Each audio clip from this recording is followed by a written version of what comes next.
I'm so excited, and I just can't hide it. I'm about to lose control, and I think I like... Oh, how's it going, guys? Just getting into the mood. Excited. Today I am going to teach you a whole bunch of different ways to say excited. Are you excited? Let's get into it. Let's get into it.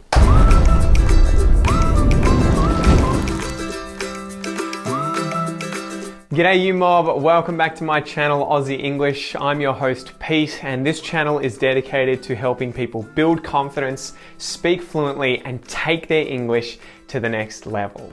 In today's episode, I'm going to teach you a whole bunch of expressions and synonyms for the word excited. I hope you're excited.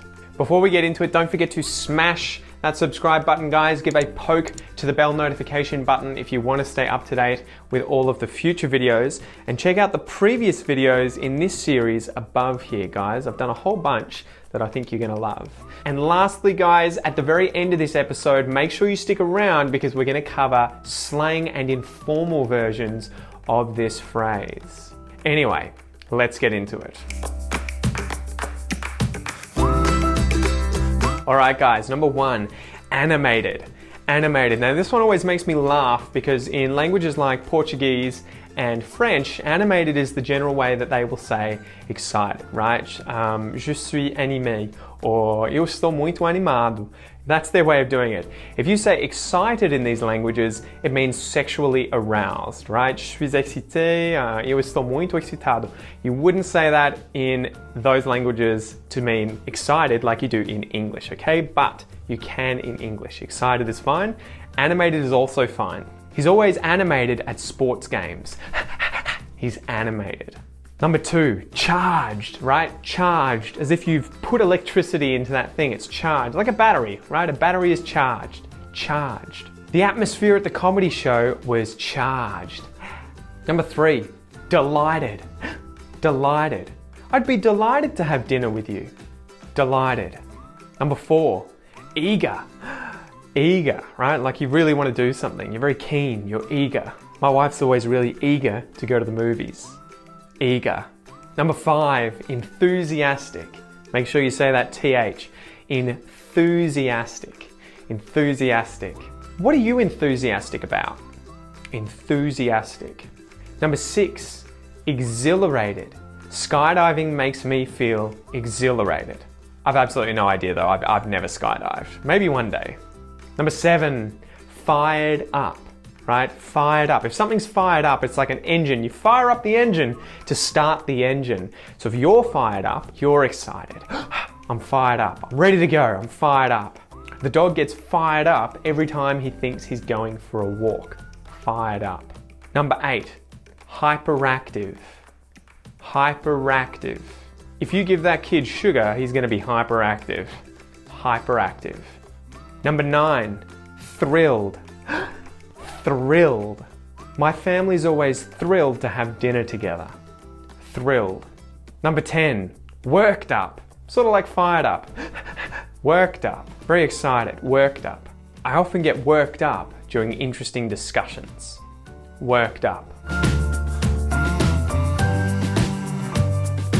All right, guys, now let's do the English challenge. I'm going to show you the expressions and synonyms that we just went over on the screen, and I want you to pause the video and use one of these in a comment below, guys. This is the best way to start learning new vocabulary immediately, okay? Use it to learn it. I'll chat with you below.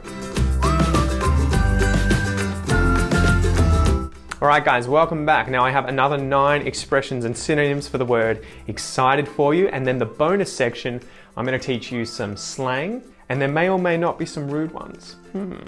Anyway, let's get back into it. 11, to be buzzing. To be buzzing. And you may hear this at times as the collocation to be buzzing with excitement. To be buzzing. The atmosphere was absolutely buzzing. Number 12, can't wait. I can't wait for something. I can't wait. I'm so excited for it. I can't wait to see you this weekend. Oh my God, I can't wait. Number 13, get carried away, right? To get carried away. This is to get like so excited people need to carry you away. Carried away.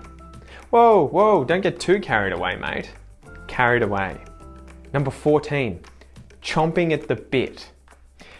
I'll try and explain this one. So chomping at the bit. A bit is the thing that goes in a horse's mouth that its reins are attached to, right? So if I'm riding a horse, the reins are attached to, I can't even remember the word for it, the harness that goes on the face, and the bit is the bit, it's the piece in the mouth, right, that the horse bites on. So racehorses, when they get excited, quite often they chomp, they bite at the bit, right? They're chomping at the bit. At the moment, I'm chomping on the bit to go on a holiday. Number 15, counting down the days until something, right? So that's like you're thinking, how many more days are there? How many more days? How many more days till Christmas? How many more days till my birthday? You're counting down the days until that thing. You're excited about that thing. So you could say, I'm counting down the days until Christmas. You may not literally be counting them down. It may just be that you're excited for Christmas. Number 16, dying to do something. I'm dying to do something. Obviously, you're not literally dying to do that thing. You don't want to die in order to do it, at least hopefully. But we use this to show we're incredibly keen for that thing. Oh my God, I am dying to go camping. I am dying to go for a surf. I'm dying to do it. Number 17, fired up and ready to go. So we learned that phrasal verb earlier, fired up, but you'll often hear it in that full expression of fired up and ready to go. The footy team was all fired up and ready to go before the match. Fired up and ready to go. Number 18, itching to do something. Itching to do something. The kids are itching to play outside. Itching to do something. It's like, doesn't make any sense. All right, and the last one for this section, guys, number 19, looking forward to something or looking forward to doing something, right? You guys will know this one. To look forward to doing something. Man, we're all looking forward to trying your birthday cake. To look forward to something, to look forward to doing something. All right, guys, so I have a section here where we're going to go through some slang words that you'll often hear for being excited. But before we get into that, guys, don't forget, we'll pause the video. I'm going to show you these words on the screen, and I want you to go down in the comments section and write your own sentence using some of these expressions. Use it to learn it. I'll see you there. All right, guys, welcome back. Now we're going to go through a handful of slang expressions, but then I'm going to continue this on the podcast episode, okay? So if you want to hear the rest of this episode, go into the description and click the podcast episode link, and you'll be able to listen to these extra slang terms, one of which uses a swear word, okay? It's a little bit rude. Now, don't forget, the Aussie English podcast is for anyone and everyone wanting to take their English to the next level. This is an advanced English podcast where we talk about English expressions, life in Australia, news, current affairs, culture, history. It's a great place to level up your English. Anyway, let's get into the slang section. All right, so number one here is the word pumped, right? Pumped. Man, we're pumped to go to the beach today. We're excited. We're really pumped. That's a good one. I use that all the time.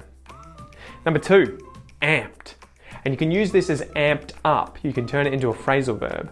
Amped or amped up. Again, related to electricity, I guess. You know, an amp, electricity. Amped up. He's always amped up at the gym. That guy is always amped up at the gym. Number three, frothing, right? Frothing. I guess that's like chomping in the bit, right? You're so excited, there's froth coming out of your mouth. Hasn't happened to me recently, but I think that's what it means. I'm frothing for a beer. I'm frothing for a beer. I really want that beer. And if you're in Australia, you might say, I'm frothing for a frothy. And a frothy is a beer because it has froth on top, right? All right, guys, that is it for today. Thank you so much for joining me. Before we go, don't forget to like this video if you learned something new. Smash the subscribe button too, and give a poke to the bell notification button if you want to stay up to date with all the new videos coming out on this channel. And if you want to watch the other videos in this series, there'll be some links at the end of this video, or you can click in the description below to check out the full playlist of these videos, okay? Also, if you want to take your English to the next level, subscribe to my podcast. Again, that will be linked below and you'll be able to listen to this episode on that podcast with the bonus section below in the description. Aside from that, guys, it's always a pleasure. I appreciate you and I'll chat to you in the comments below, okay? Peace!